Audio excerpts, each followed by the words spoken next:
is over.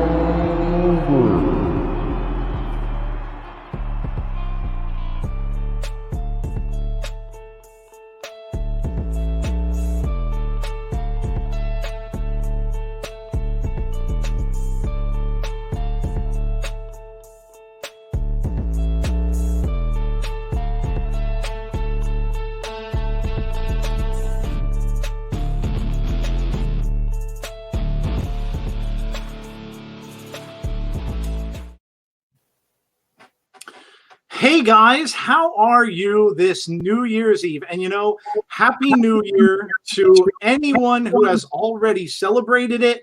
I know a lot of you guys are overseas, so happy 2021 to all of you from all of us here at The Insiders. We have got a great show for you tonight, and we are starting off with just an amazing interview. And we are so honored to have these guys here. We are a room full of Jays tonight, Jeff. That's right, man. We've got a lot of Jays. The quad Jays in the house tonight. We are quad Jays tonight. We have, of course, with us tonight, the walking weapon, Josh Anderson. He is here with us, along with his wife, Jade, is here with us too. And the first time you guys have been on camera together, Josh Alexander, my God, I screwed up already. Good Lord, I messed up your last name. I am so sorry, dude. It's been a rough week for me. You guys have never been on a podcast before together, is that correct? Well, she's only ever done like one podcast. I don't do them often.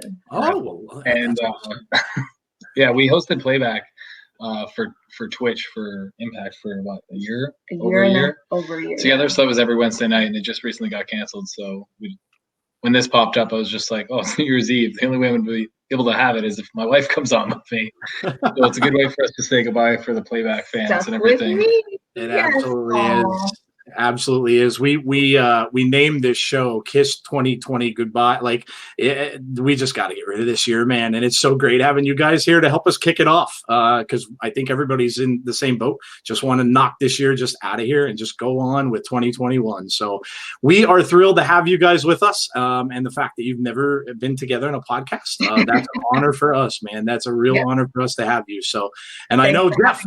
Yeah, oh, absolutely. Thank you for being here. Really appreciate that. Jeff, man, exciting stuff, dude. Yeah, I mean, listen, this is something that we've been dreaming of since we got into it and started doing our Impact watch along. And obviously, we're huge fans of Impact and huge fans of you and the North. So this is awesome. I mean, not only do we get to get rid of 2020 today, but we get to do it with the walking weapon and Jay. I mean, this is awesome. This is awesome. I'm with you. I'm done with 2020.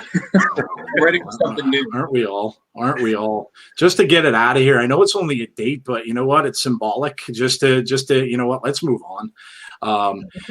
All right. Well, let's get started. I know we had told you guys out there in the chat, get ready because we're going to give you an opportunity to ask these guys some questions a little later on. Jeff and I are going to ask some stuff. I'm going to read some of your DMs off as well that we did get. So I will get to those also. So we'll get all these questions out of there.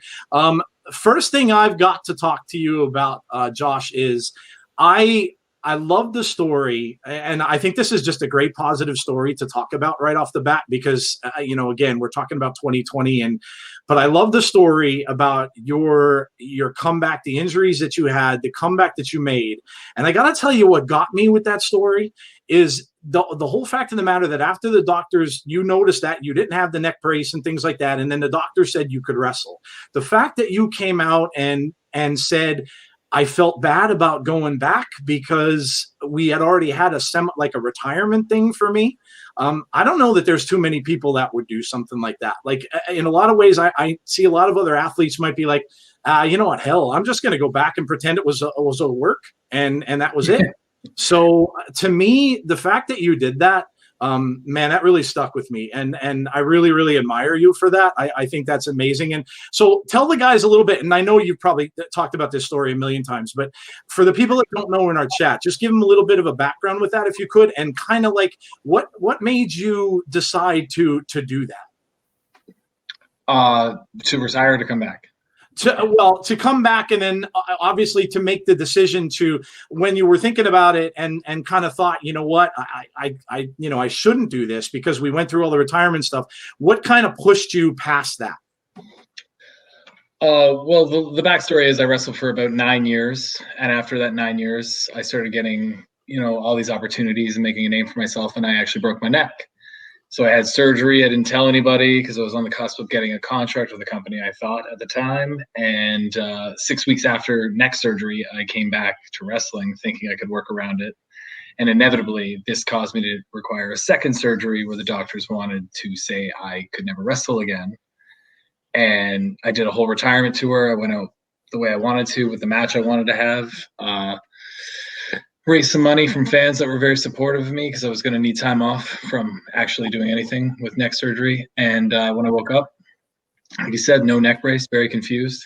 And I was told I could wrestle again. And my first thought was, I just don't want to disappoint any wrestlers or fans and think that I was doing this as like some publicity stunt. Like that was the thing. I didn't want to disappoint anybody because like I hold like, it's very apparent this week with the Brodie Lee thing. Like what you've seen is a collection of what we call the boys. That's boys, girls, anybody that's involved in the wrestling business. It's just the fraternity of us. Everybody coming together to support what's happened with Brodie. You know what I mean? Like, and it's just because we're all part of this family, whether people get along or not, it doesn't matter. If it comes down to your passion and your love for wrestling, you're enough to where you do this, you're one of the boys. And like, that's what I was afraid of. I didn't want any of them to think lesser of me either. If I came back and like, they didn't trust me or something. It messed with my head for a long time. And it wasn't until Ethan Page told me, no, you're coming back. You're miserable. You need to do this. That, I needed the push in the right direction. Gotcha. Like I said, I just the story was an incredible one. And I mean, you don't hear, with an injury like you had, and you get told that you're done. I mean, and then to wake up and realize that, yeah, okay, something was different and something changed. And then for you to just come back from something like that and then to do it the way you did, I think that's a really positive story. And I really, again, something I think we all kind of need to hear now. So hats off to you for doing that. I think that was awesome. So going forward this year. Now I know I have to ask you about the tag team stuff too, because I'm a big tag team fan. I always was. Going back into, the 80s, watching wrestling in the 70s and the 80s. I mean, that was the era of a lot of big tag teams. And the fact that you wanted to start in that direction when, you first got into Impact and stuff like that, what made you look to tag teams as the way you kind of wanted to break in? It wasn't so much that I looked to being in a tag team to break in, but like I had established myself on the American Indies with Ethan Page by my side as Monster Mafia 7 years before I showed up in Impact. And we were very successful at it. So when I showed up in Impact, you look at the roster and you look at them literally not even looking over or using Ethan Page whatsoever when I came in. And then all of a sudden I grab my tag team partner, my best friend, and, I go out and I know that we can make a splash. And obviously the 2 years was pretty insanely successful. I would say, you guys have had, like, for me as kind of just coming back to this and watching Slammiversary, I'll be honest, those two matches you had with Motor City Machine Guns were unbelievable. Just like, and I tell everybody that it's a prime example of tag team wrestling done the right way. And you don't see that much. Like you see, people hanging on the outside of the ring forever, no counts going on, no, tagging in and out, working on that one person in the corner and things like that. You just don't see it. So for me, that was awesome to see. You guys really, really killed it. And the North has been unbelievably successful. So it's great to see. And I'll turn it over to Jeff. What are you looking forward to yourself for 2021? I mean, I know there's so many questions out there. Are fans going to come back at some point? When is that going to happen?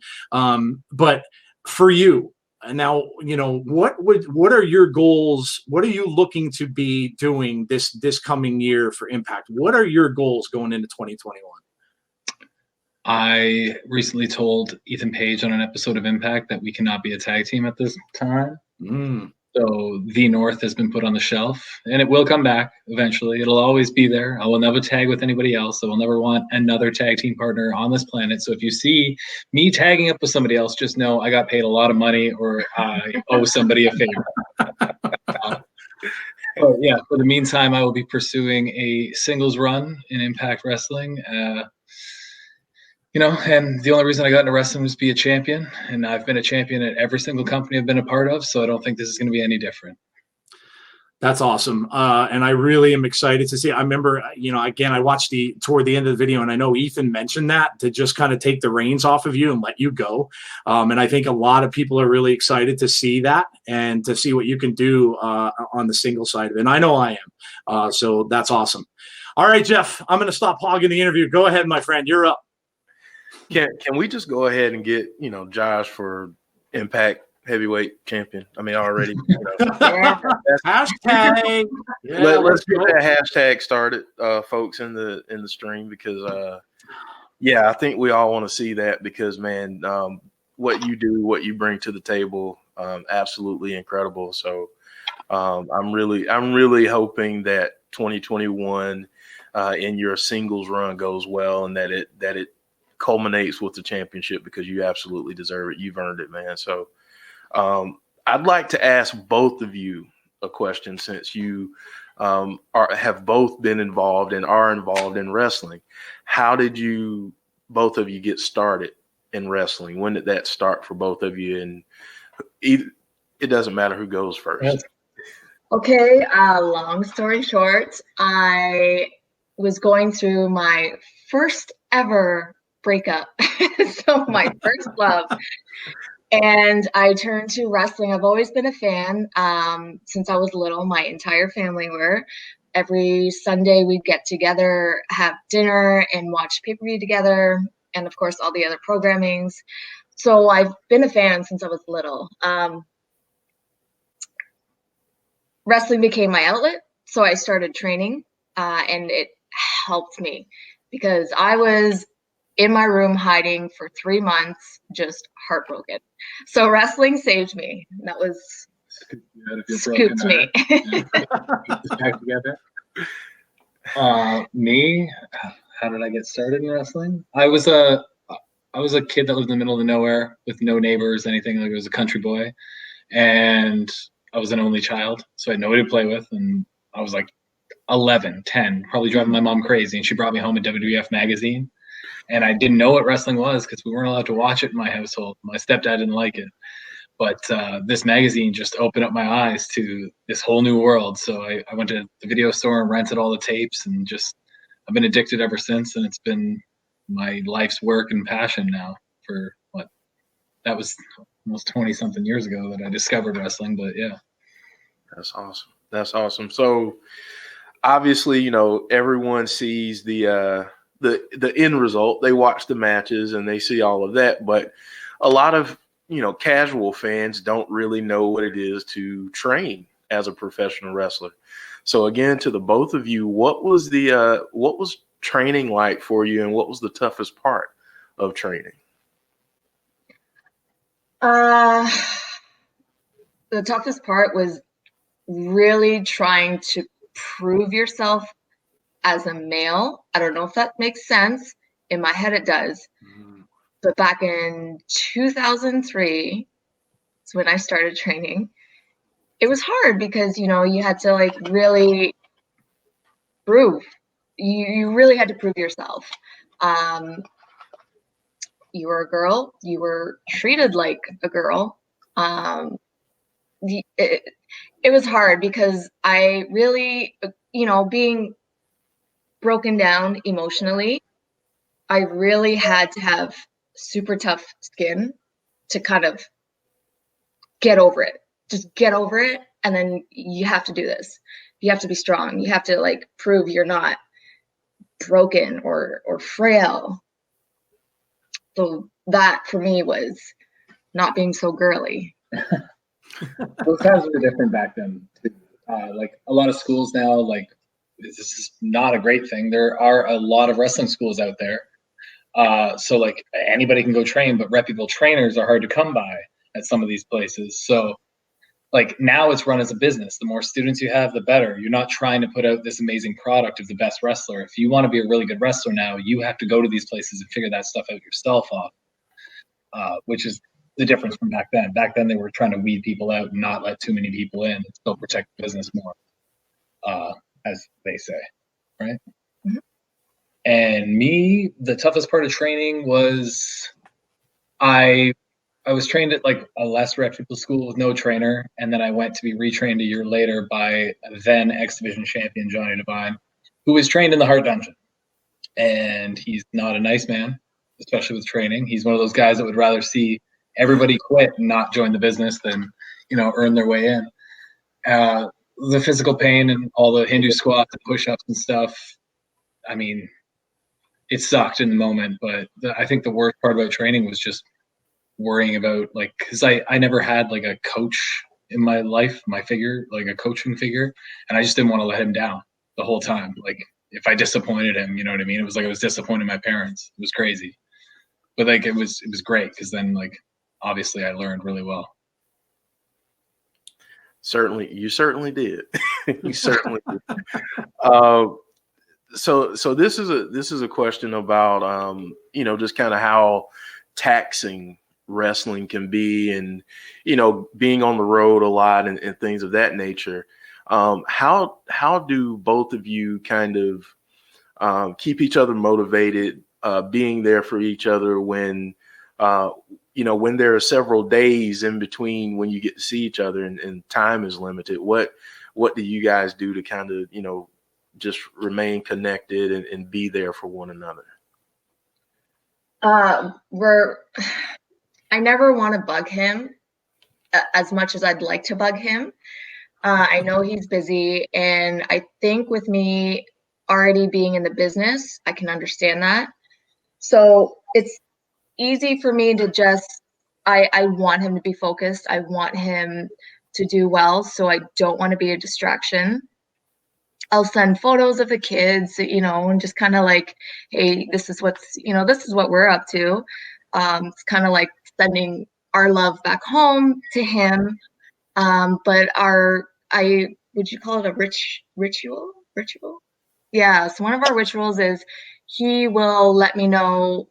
He'll always come back to the phone and say, I'm up in 2 or I'm next. So I say my usual to him, have fun, be safe, kill it.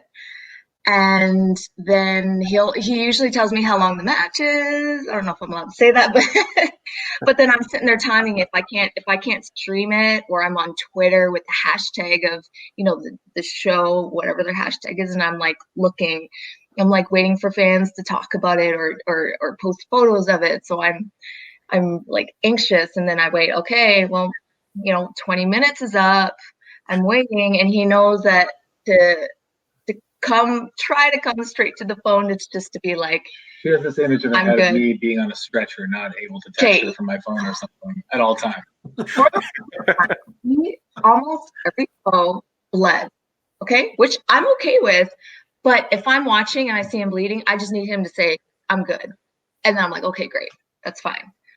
But like when he takes a while to not write and say, hey, everything's good, it went really well, I'm just like, okay, well, what's going on here? And then I can't sleep. And sometimes I just wait just to stress her out, It's terrible. No, but like the support while, like, for me especially, it's like I still work a day job, construction job during the day. So I would be flying home and going straight to work the next day. It was just a nonstop cycle for that year and a bit before like the border got, COVID and all this stuff happened. But like the support goes at home too. Like I need to work out every day after I work for 10 hours. Like I need to do this stuff for my other job. Mm-hmm. So like just taking over for the kids and stuff is like, because they're crazy. He knows now that he's been home so long. Oh goodness. Well, Joe, I'm gonna kick it back over to you, and I know you've got a few more questions too. Sure. He actually started almost one I was going to ask you anyway. What's it like with the kids?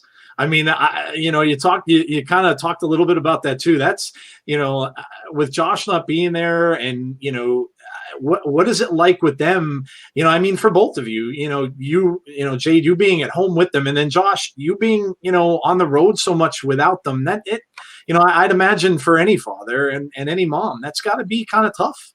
I don't think it would be nearly as possible. Like, I can't think of a world before cell phones or FaceTime.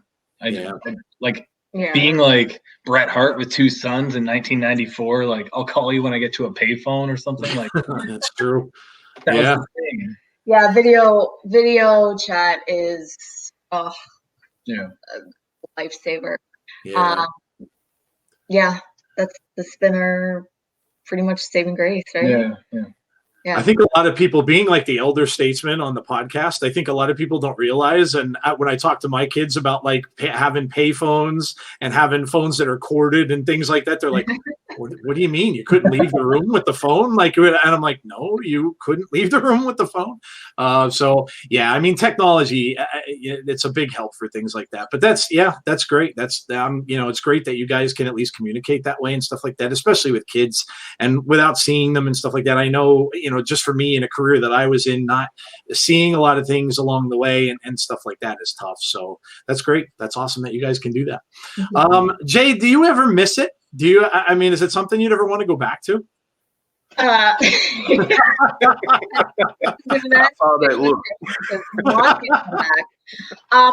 Oh yeah, like, of course I miss it. I actually, when we were trying, I actually found out I was pregnant with Jet a month. Wait, I was pregnant with Jet for the show. You found out. Yeah. Okay. So the last time I wrestled, well, the time before that, I wrestled Alessandro Del Bruno, and I found out the next day that I was pregnant. I was pregnant for a month already. Yeah. So had I known that, I mean, I would have gone through with it, just kind of be more careful in like certain move sets and stuff like that. But yeah, that was such a shock. But of course I miss it. But thankfully the past almost year and a half, we had Impact Plus Playback, which helped me a lot because, I got to chat up about wrestling, not only just to him anymore, but like to the chat room. And honestly, I absolutely loved our chat room. Everyone was so respectful. If we had like a straggler come in and like just talk bad about Impact or something, like the chat would just take care. We would all jump on. Like, it was just, I miss them. They were amazing. And usually that one person would be like, oh, I'm so sorry, and then they join us, so like that really helped me, especially just now that it's gone, are you coming back? Now that it's gone, like, I don't. She's gonna start doing DDP yoga, and sometime before she's 60, she'll be returning. Sometime before she's 60. Yeah. Never say never. Always say yeah, you know what? That's a great comment for the wrestling community, because that's a very true statement. Never say never, because the people you think are gone, long gone, are the people that end up coming back. So that's very true. Never say never. That's awesome. Josh, for you, so what would you tell somebody? Because I know we talked about this a little bit before the show, and we talked about the fact that, I just started kind of watching Impact back when Slammiversary started, and a lot of our community are new to Impact. So what would you say, and Jade too, you're welcome to answer this as well, what would you guys say to people that are maybe looking for something different, something to watch that, other than the things that they're used to watching? What would you say to them as a reason to come and watch Impact Wrestling? I think any wrestling fan, whether you used to be an Impact fan and you left because you didn't like something, or you've fallen out of it because AJ Styles isn't there anymore or something, like, I don't care what your excuse is, or if you've just never watched it, I think you should tune in, because there are a lot of us that this is all we want to do. This is all we've ever worked for. Impact is the first place to give us an opportunity to do it on a main stage, and because of that, we are trying to bat 1,000 every single time we go to the ring, which you're not going to get at every single company all the time. As well as, we were all TNA fans. Like if you talk to myself or Chris Bay or Ethan Page, we were all TNA hardcore fans. Like those are the people, the catalyst for us discovering independent wrestling for our generation. So like we want to emulate and do the things that the guys like AJ Styles and the Motor City Machine Guns and all these other guys did along the way that we were fans of coming up. So like it's fans working, and like we're fans too. Like you'll see it if you tune into the program, because we're all trying to do the best we can. Yeah, you can tell that everybody is just hungry, and I love it. You can see everyone's determination, and I'm a huge fan of the knockouts division. Yeah. It's different. It's I don't. They have something for everybody too, like the wrestlers court stuff and Shot Bravo stuff. Loved it. Yeah. Stuff. Like, it's all Loved like it. slice of that crazy entertainment stuff, which I think is done better than either other program, to be honest. Right. And then the in-ring product, which I think rivals both those other products. So like I think you just got to give it a shot.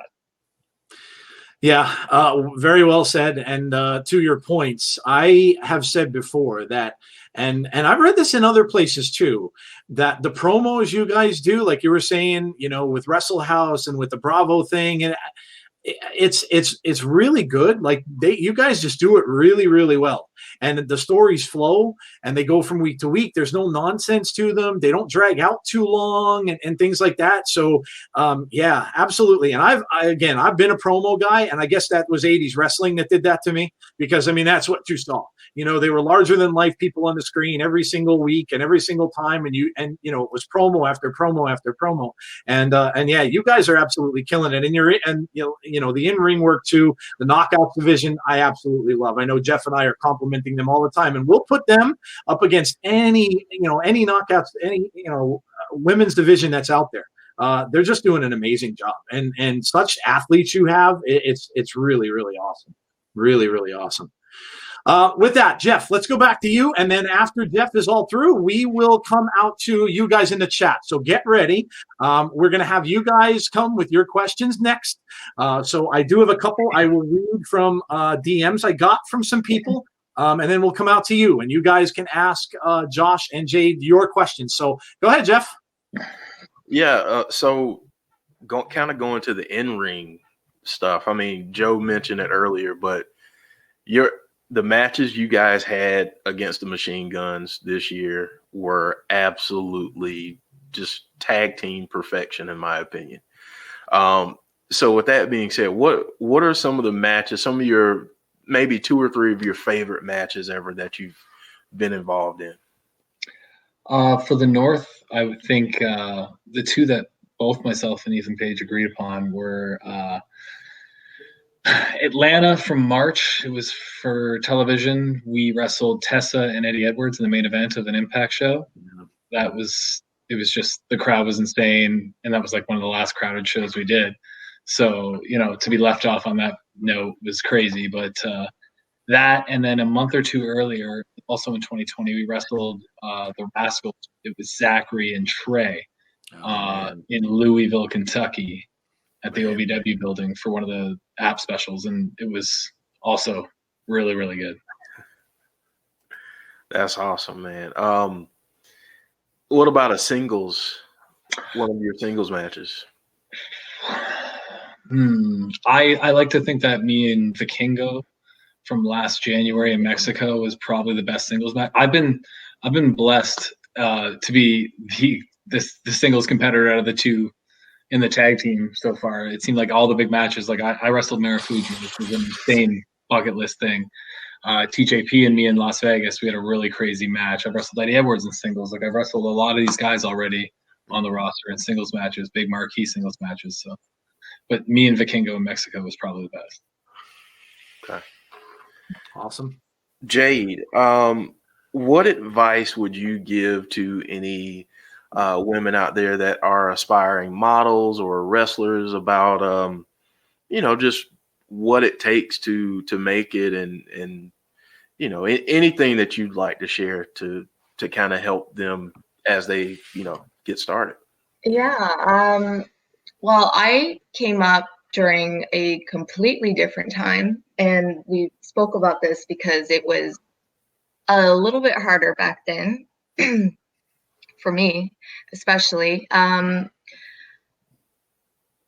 What my advice would be was, I hate saying this out loud because it makes me sound awful, but I mean well, because you can't just do it. Okay, my advice is to have thick skin first. Thick skin first. Be mentally strong before you get into the business, because it can be beautiful, but it can also be very ugly. And it's either or. So you could be in one city and it's beautiful, and then you can go to your next show in a different city and it's ugly. So being mentally strong, and by that I mean, you know, like you're cheering for yourself. You are the only person that only believes in you. Like you have to be the one to push yourself. Yeah, thank you. You have to push yourself. Don't count on anybody else doing it. And this is, you know, what I'm saying as a female, you know, might be different for a male, but be your own fan. Be your own biggest fan. I give the exact same advice, male, female, anybody that gets into wrestling. It's always the same little speech, and then it's always, if you think you're working hard, you have to work harder, because there's 1,000 other people out there in the world right now that want to do whatever you're dreaming of doing, and they're probably working harder than you. So you got to make sure you're working the hardest. Like you have to like be completely obsessed with this, because it's so competitive. Work really hard. Have confidence in yourself, not confidence in the way where you're egotistical, because that's completely different, right? Okay. Just be your own biggest fan, because you're going to be the only one. You're the one who is going out there to show what you've got. You're the one putting yourself, I don't want to say danger. What is it? Through you're the only one that's going to look out for yourself at the end of the day. Yeah. Yeah. Awesome. Very and cool. Last question from me. Josh, what's the best piece of advice that you've gotten in the business, and who from? My trainer on the first, it was the day of our tryout, because you had to try out. You had to pass the tryout to get into even enrolling. He just walked in. He said, like, eyes and ears open, mouth shut. And but I've heard it said before, but the second he said it and the way he looked at all of us, I knew that like my mouth wasn't opening, like 0% chance. And like I've applied that to so many situations moving forward, that even in my like professional life outside of wrestling, where it's been very beneficial for me to just watch and listen and like get like the lay of the room before I, figure out what I'm doing. Because I'm always like the quiet one in new situations. And that's why it just stuck with me. Gotcha. That's great advice. Yeah. Great advice. No matter what you do, if you're a professional athlete or no matter where you work, that's great advice for anyone out there. So yeah. Absolutely. All right. So we promised you guys would get to ask some questions. Now, like I said, I want to say, and I think I've seen her in our chat. So Twans, Twans, big fan of you guys. I know. I think she threw us over a question in DMs. Twans, if you're out there, do me a favor and throw that question in the chat, and Jeff will highlight it. And we'll ask them that as soon as we get it. I will read, because I have no idea what happened to it. In the meantime, I will read James Chadwick. James Chadwick has a question for you guys. Said, if you could pick a tag partner, this is for Josh, from the past, either gone or still with us, who would it be? I just finished saying I would never tag with anybody but Ethan Page. Eddie Guerrero, like in 1997, was around. Like, I might trade Ethan Pace straight up for Eddie Guerrero there. Oh, there you go. Yeah. There you go. He's my favorite ball team. So awesome.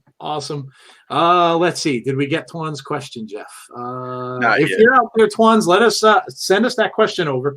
Meantime, I have one here too from Jason Peace. Jason Peace, we talk about horror movies a lot on our chat. I don't know why, but it goes with wrestling quite a bit. So Jason Peace says, I have a question, and this could be for both of you guys. Do you have a favorite horror film? Oh, here. This will be really quick. She doesn't watch anything scary. Oh, no. Okay. I'm terrified. I do not have a favorite. I'm not like a big horror fan. Like I watch horror movies. I certainly did before I was in this relationship. I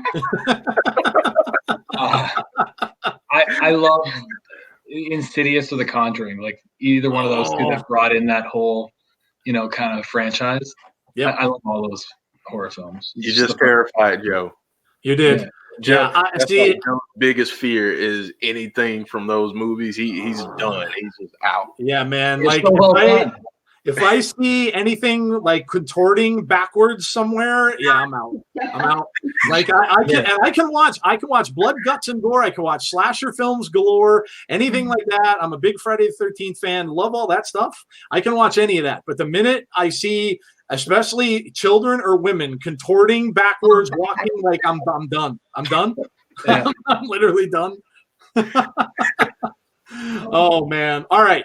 Here's Twan's question, and thank you, Twans, for sending this over. What are you hoping to accomplish in 2021 that due to the pandemic didn't happen in 2020? So that's the first part. So I'll let you answer that one, and then there's a second part of that as well. First of all, Ms. Twans, I love you. Okay, we got to shout out because he's such a big supporter, and like you guys, our thing on playback was talking about food a lot. So Miss Twans would DM me recipes, like so amazing. I've yet to try them because I'm terrified. But I am going to try one of the recipes she sent me, especially that lasagna. No, I'm serious. Okay, yeah, there you go. 2021 that I didn't do in 2020. I want to be one of the best wrestlers on planet Earth. So I think I was like 226th in the PWI this year. So I guess I got to be number one. So hopefully shows start up so I can start knocking down, climbing the ladder. There you go, man. That's hey, hashtag Josh Alexander, baby. Out there in the Twitter land. Go ahead, do it. All right. Second part. Do you have New Year's resolutions for yourself or something you both want to achieve as a couple? For me, business-wise, I do have something that I'm working on, but this pandemic is, I don't know how long it's going to last, and it might hinder me from being able to slow things down. Yeah, slow things down. If 2021 is the same as 2020, nobody's doing much. I mean, I think at least, right? Yeah, because you can't do it now, so it's pretty strict up here. So yeah, especially here, we're on like complete lockdown until the end of January, I think. Yeah, and then maybe longer.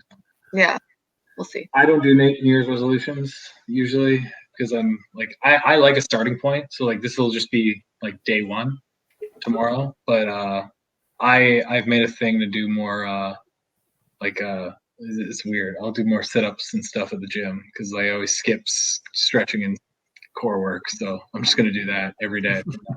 So like for Josh, as far as like eating and stuff, he's pretty strict with himself, and sometimes I'll test him.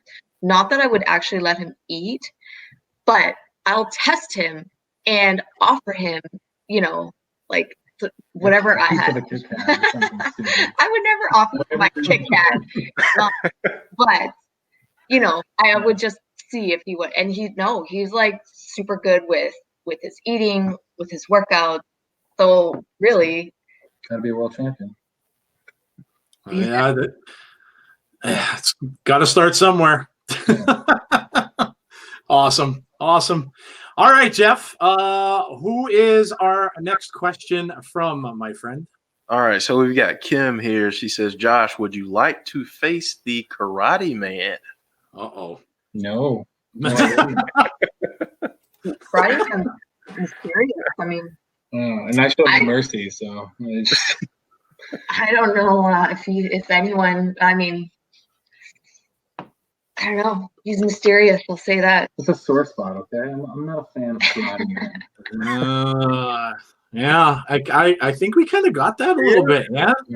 Yeah, kind of got that a little bit. It takes me back to those old Van Damme movies a little bit. Whenever I see that guy out there, man, I'm like, okay, all right, fair enough. Nails wants to know: can we ask Josh when we are starting the campaign for his title run? He pinned Tessa. She didn't lose the belt, and he hasn't had his title shot. I mean, people have been campaigning ever since I pinned her last March. Kind of. I've been seeing it pop up nearly every week. So the campaign starts now, I guess. There you go. Yeah. Right now. Right now, we'll get it started. Right now. Don't wait. All right. DJ B. Tazzy, part of our group. Tazzy is part of our little crew here with the Insiders, does our Impact Wrestling with us as well. Question for both. Would you rather be heel or babyface? I'm a heel at heart.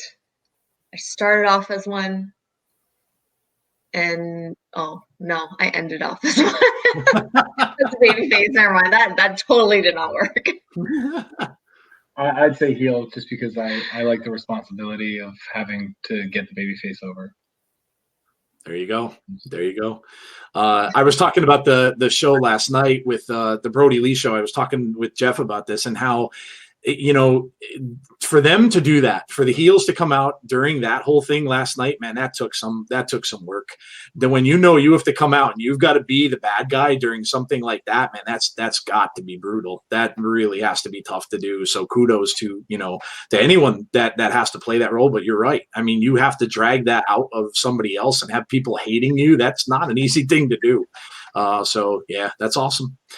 Rusty Shackelford wants to know, 2020 will go down as a memorable year for all the wrong reasons. Tell us your most positive moment from this year.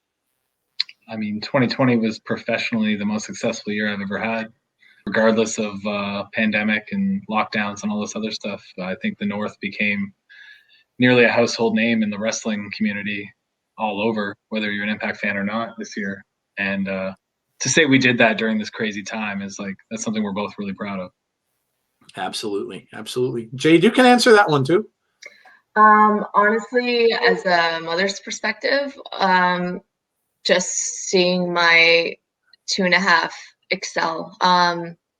He is off to reading right now, and this is all led by him, and I just help give him the tools. So it's been pretty amazing to see how far he's getting and how well he's understanding things. We just got lucky. He was 1.5 years old. And he literally was addicted to numbers and the alphabet, and that he's doing that all. Yeah. My other son was into Jello and others. I don't know. We didn't do anything different. That's awesome. I love it. All right. Little T wants to know, Josh, would you ever want to compete for the X Division Championship? That's the first question, 2-part again, and then he has a question for Jade right after. So let you answer that. I would love to be the Samoa Joe, the modern day Samoa Joe of the X Division, and just run through that entire place because I'm just as fast as everybody in the X Division, but I'm much bigger and stronger. There you go. That's awesome. And Jade, who is your dream opponent you would like to get in the ring with? There's a lot, but I think my number one would be Gail Kim. Oh, nice. But he's retired. But she's so amazing. Again, never say never. You never know if they'll stay Right. retired. So, yeah, you never know. That's awesome. Craig says, so how did you two meet and how did the first date go? Oh, Craig's getting a little personal here. Huh? Look at Which that. part do you want me to answer? How? No, you pick a part. You pick the how did you meet or how did the first date go? Which one do you want me to answer? I'm terrified for you to answer either Well, of yeah, them. I want to know which one. Okay. Okay, I'll do the meet. Okay. And you be Sure. This is there might be kids watching, so I'm kidding. How did we meet? The very first time? Should we say it? No, I think they mean like when did you like Okay, so how did me oh and shut then you lie. You lie. Okay. How did we meet? I was trying to win something from the Raptors Twitter. They were having like this free they were giving away a blackberry, which I love blackberries. Oh my goodness, blackberries, yes. Blackberry person. So they were giving away a blackberry and I was like, oh, you know, can somebody help me? I just tweeted out, can somebody help me with like a witty tweet? And then this guy DM'd me and he helped me. I didn't and win. won the blackberry guy. You freaking liar. You're a liar. Yeah. I told him if I win, I'll gift you something from Roots of Fight. Right. That was. Do you remember that? No, I don't. Oh, you don't remember anything. No, I don't. Okay, so that's how we started talking. And then, well, after that, we didn't talk for like a couple weeks. And then the Raptors had another giveaway for another BlackBerry. I was like, come on, I really need a new phone. I need to upgrade from my old BlackBerry. And so I think I DM'd you that time. Yeah, for help. And then like it was still nothing back then, but then we just like slowly started DMing back and forth. Like slowly. Okay, your turn. I went to work at 4 a.m. and I didn't sleep. It was a good day.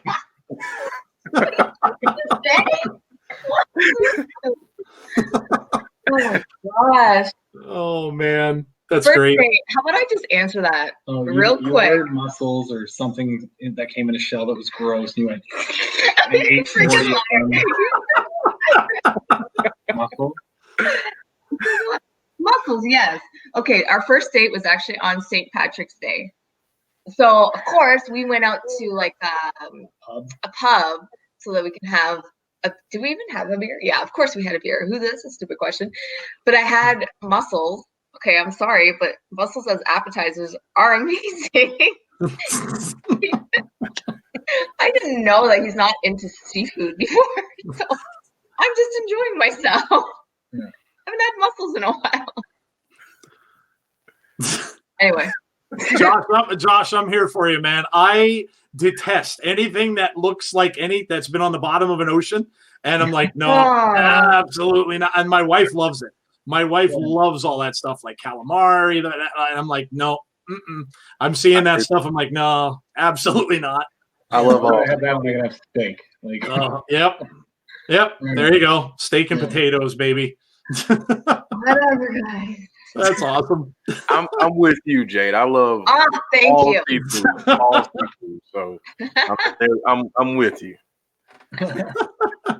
Well, there you go. All right. D Cohen 22733 says, Josh, what do you think of the way Impact is being portrayed in the current storyline with Don Callis and Kenny Omega? I mean, it's beneficial for both companies, I think. I think it's really beneficial for Impact because it gets those casual viewers that might have left to go see AEW that can come back and see how awesome we are now. I think Tony Schiavone has really been dragging the name through the dirt with these paid advertisements. But oh, yeah. Other than that, I can't say there's a bad thing about it. The advertisements, again, they're a throwback too. When you see those, and you like to see the words flashing up on the bottom of the screen, that's hilarious. Yeah. I love it. Nails again says, would Josh like to take the belt from Swan, or would he prefer someone else to have it first? I mean, Swan is very beautiful. We gotta look at this realistically here. Woo. Yeah. I have no Fire preference tonight. No preference. Oh my goodness. Well, there you go. There you go. What else do we have here, Jeff? Let's see. Craig just asked a question here. Okay. Does Josh have any funny story he can share with us about Brodie Lee? Oh, I mean, okay.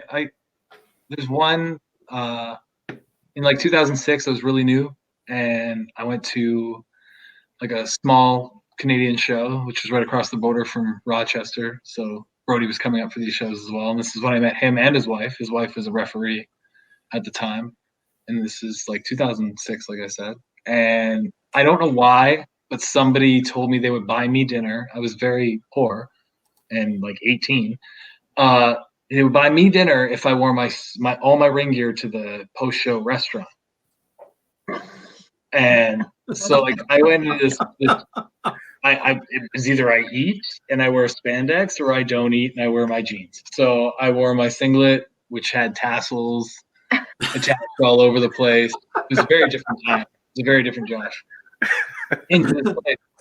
And I remember I sat down at a booth with this guy and he was and like nobody was sitting with us. Nobody was sitting with us. And then Brodie and his wife came up and sat with us. And he just like stared at me for like 5 minutes and like said nothing. And I was just like really intimidated because he's 6'7". Yeah. And finally he just like looks at me and goes, "Why are you doing this?" And I was just like, it's either this or I don't eat. And he goes, "All right, man, I respect that," you know.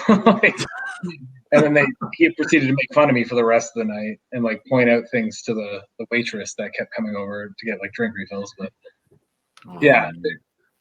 That's like my first memory of Brodie. Like I worked with him that night in a match, and after that, like he was always there. He was just always a guy that had my back, even though we didn't talk. We wouldn't talk between shows. You know what I mean? He was just like everybody that's saying this stuff. Like I haven't talked to Brodie I haven't talked to him in person since 2012. I haven't had any contact with him in like 3 years, just because I was like, I'm gonna see him soon. You know, he just AEW, I might see him. You know. And like it feels like I was with him yesterday when I see these videos and hear these stories about him. You know what I mean? Like he touched everybody. It's great to hear everything that was told. You know, there's a person you didn't hear a single bad word about from nearly anyone. And the fact that it got I was talking to Jeff about this today too. The fact that it got like so many people together, and it didn't matter what company they were from, where they were from, but all of the athletes and the superstars that talked about him, none of them had a bad word to say. And they all came out and said that they remember him most for being a family man, which is unbelievable. So that's fantastic. Nail says, I need to know how Josh manages to keep such a straight, scary face all the time, especially when Ethan is being a goof. I'm guessing he's going to get scarier now. I'm definitely going to get much scarier. I mean, I got to hold the company and everybody in it accountable for what they did to my best friend and tag team partner, right? There you go. You can't drive me insane and not get the consequences. And this is just my face. This is my happy face, my sad face. It's just stuck like this. I don't know. Him letting off steam because he's stuck with me for like. You said stuck. I never days. said stuck.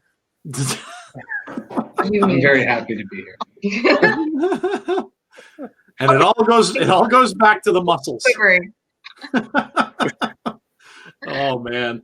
Rusty says, we got a hair question. Jeff could relate probably to Josh, just curious as a fellow Balby, how many times a week do you have to shave your head? I'm up to 3. Oh god. Yeah, I would love to do it 2 to 3 times a week. Yeah, I would love that. But I just do it once a week before I have to like look presentable. Usually. Like before I leave for my shows, I'll shave my head. 3 times a week. How does he have time? Yeah. Do you use a Bic? Like, what do you use? Yeah, probably. No, I slice up my head once a week with razors and. Oh, I'm right there with you. I've got a gash right now that. Oh man. I cannot relate, unfortunately. Well, not yet anyway, but I'm getting there. My wife likes to remind me that I've got a nice bald spot right in the back of my head all the time. So it's catching up, I think. Craig says, so would Jade ever consider managing Josh? Oh. I actually got to manage him once and one time only, sadly, and I loved it. I thought I wouldn't, because I've always had that mentality of I don't want to be involved with him in wrestling. And I don't know why. I don't know if I just didn't want to involve myself with him. And he was just like, just come out and manage me. Yeah. So I was like, so he was offering us an extra payday for you. Yeah. So I was like, all right, fine. And when I walked out with him, and I love his music. I love his music in the indies. And I guess just coming out to that, I just felt, I don't know. He had a swagger. I had a big of a, swag coming out. No, Yeah, it was a lot of fun. It was a sweet bucket list thing. Like, you didn't know if it was ever going to happen again or before, you know what I Yeah, mean? So. I definitely would love to again. There you go. All right. Well, see, it's possible. Make it happen, Impact, please. There you go. Thank you. There you go. Chris in our chat's talking about blackberries. Oh man, see, the blackberries still exist apparently. Some good Lord. I love Good blackberries. Lord. I don't care. I took in all the hate. I absorbed it and just spit it out. I love blackberries. I've been selling phones since I was working at Radio Shack years and years ago when they were bag phones and they'd go into people's cars. And I had a BlackBerry once. I think they gave me one when I was a manager one time. And honest to God, I hated it. Oh my God, I couldn't use the damn thing. I'm trying to push buttons. I'm like, what the heck? I couldn't. But yet I know people that absolutely love them. People that absolutely love them. Every single time they'd be up for a phone, up for a new phone. I got to get a BlackBerry. Who knows? Again, these companies find a way to make their comebacks every now and then. So they might be back somewhere down the road too with some kind of bizarre. Everybody wants nostalgia. So you're seeing now these phone companies making flip phones and stuff like that. And, so who knows? It may make a comeback at some point. You may get your BlackBerry back again. Sunny Wolf wants to know favorite TV shows that you guys watch, and who do you look up to? I guess who would like a role model be for each of you? Yellowstone's my favorite television show right now. If you've never heard of it, look it up. It's awesome. And who do I look up to? I honestly, like, it was all the workhorses in the indies in Ring of Honor and stuff when I started. The AJ Styles, the Low Keys, the Amazing Reds, all those guys that got me into wanting to pursue this as wrestling, like a profession rather than, some unattainable thing I could dream about. So, like, I look up to all those guys. I want to be revered with those guys. It's awesome. For me, a TV show is I absolutely love The Office, the American version. I could recite everything. I watched over and over and over and over and over again. Person I looked up to, I'm gonna say Sherry Martel. I absolutely love her because I love managing. It's my favorite in the world. So. That's awesome. Yeah, Sherry was fantastic. What a fantastic character that she had, and yeah, that's awesome. What a great answer. She could work with anybody, and she just kind of molded herself into their character. Yes, she did. That's amazing. All right, we will have one more question. We'll finish up with this one because we'll let these two guys go so they can go celebrate New Year's properly. So. Craig says again, how awkward was it meeting Ethan Page for the first time, Josh? I don't know if I would say it was awkward. I was 18. He was 16. He just came into a wrestling school and thought he was the best person that walked in before he even ever started training. So it definitely the relationship didn't start off the best. It took us a few years to actually become friends, but I wouldn't say it was awkward at all. He was just a dorky 16-year-old kid, and I was a dorky 18-year-old kid. There you go. Oh man, awesome. Well, listen, guys, I know it's New Year's Eve, and you know, I know you guys are going to want to go celebrate New Year's Eve and kick 2020 out of here, just like we are. Before we let you go, though, please tell us, Jade. I know you have a Patreon you just started, so tell us about your Patreon, so our guys will know where they can find that. Thank you. Yes, patreon.com/Jade Chung. Super easy. I never get my name in anything without having to add numbers to it. Yes, I think there's 5 tiers.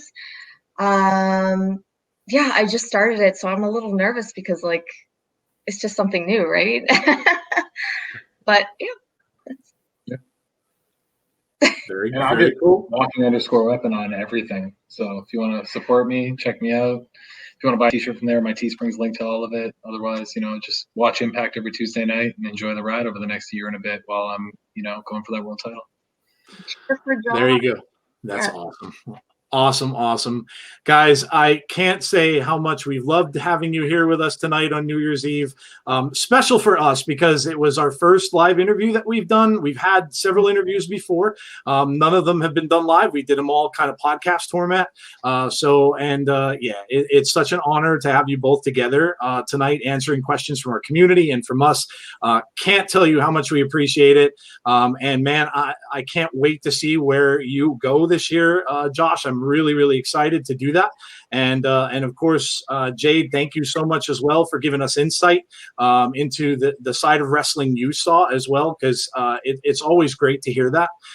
We've spoken to other female superstars, and they've kind of said similar things, so it's really great to hear that as well. So I really appreciate it. Jeff, before we go ahead, man. Yeah, I just wanted to say thank you both. This was absolutely fantastic. We enjoyed having you, and hopefully we can have you back on again at some point. And you know, you never know. Maybe you might have a little bit of gold. Yeah. Okay, if it happens, I'll come back on. We'll make a deal. Oh, awesome deal. Deal, man. Well, hey, listen. Again, thank you so much for being on. Hope you guys have a fantastic New Year's Eve and a great New Year. Please stay safe. And we wish you both all the best. And thank you so much for being a part of our show. Thank you for having us. 4 J's. 4 J's, baby. 4 J's. Throw up the 4. Yes. Awesome, guys. Thank you again so much. Have a great rest of your night. Bye.